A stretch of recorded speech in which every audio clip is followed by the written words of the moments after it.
Time now for the voice of the land on the Big Play Network with your hosts, Kevin Arnold and Always Positive Jay.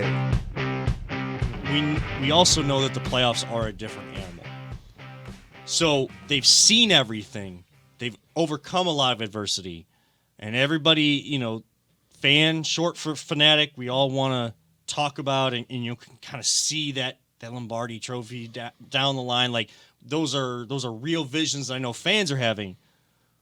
What are the realistic expectations for this team in the playoffs? Is it endless, or is there a certain point where they get past division round, or they get past wild card, or whatever, and now we're adding icing to the cake type situation?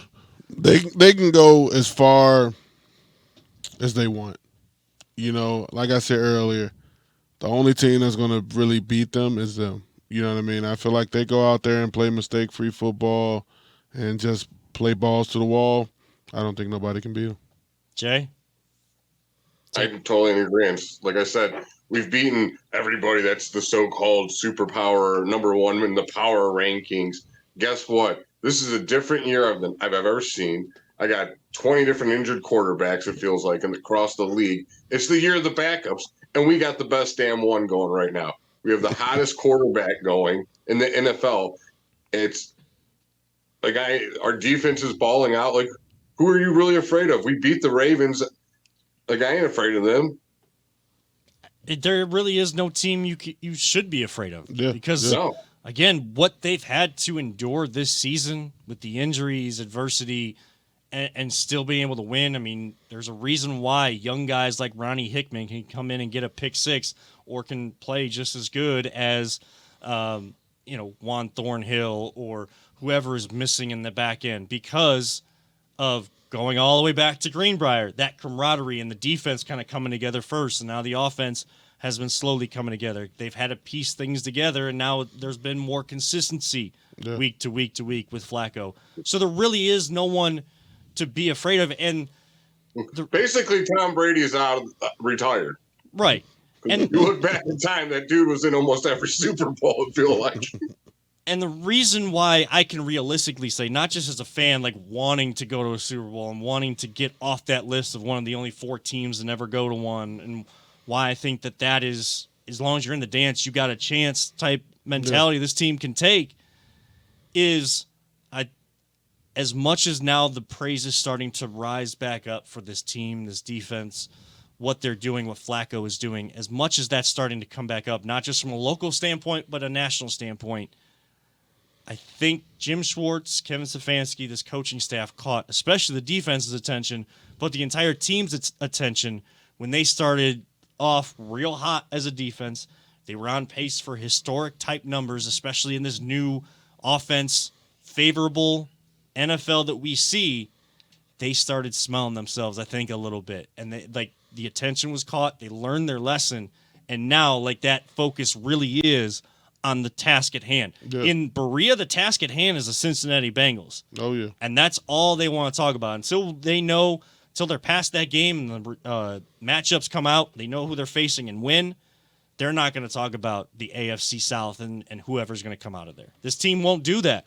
And I think that is why it feels like a different atmosphere than just I'm a fan, I'm always hopeful. And we're going to the playoffs, and sure, we could go to the Super Bowl. I've said that. I've only had a chance to talk about this team in the playoffs twice in my lifetime. At least my knowledgeable lifetime, 91 to 95. I know they went in 1994, but 3 years old. I ain't know anything that was going on then. I've only seen it twice. This feels different. Yeah. I know you feel it, Phil. In that stadium, you probably felt it. Jay, I know you feel it. I mean, they're playing complimentary football on top of all what we said. And what beats that? If you're beating teams on all 3 levels of the game, you're going to beat anybody and everybody, dude. So the only question mark I have is how long is Dustin Hopkins going to be out? And even the guy who came in, he's not too shabby. He's doing the job. Patterson. He came from Detroit, Yeah. I mean, I was told to cut the highlights like the first couple extra points, but when he missed the second one, but after that, I mean, it just he's used to playing in the dome. Yeah. Then he went from playing outside on a lake that's windy. Yeah, like it's going to take a little bit of time, even getting down there and stuff. I do love that throughout this year, though, whoever they've had, like Bojorquez, Hopkins, whoever they had kicking, they've gone to the stadium, not in Berea. Like, you can speak to it. How different is that element? It's a lot different because you don't know what weather you're going to get at the stadium until you're at the stadium, especially in Cleveland. So it's yeah, I've seen it. Like I said, we had Phil most of my career in Cleveland. So yeah, it's tough. I'm 10 minutes away from that stadium, and the weather's usually different from my house down there.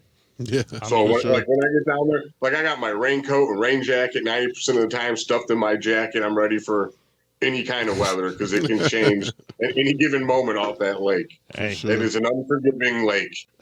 There's a reason why that T-shirt by GV Artwork is so apropos, so perfect, where it has the 7-day forecast and it's got all 4 seasons. You could experience all 4 seasons within one day here in Northeast Ohio.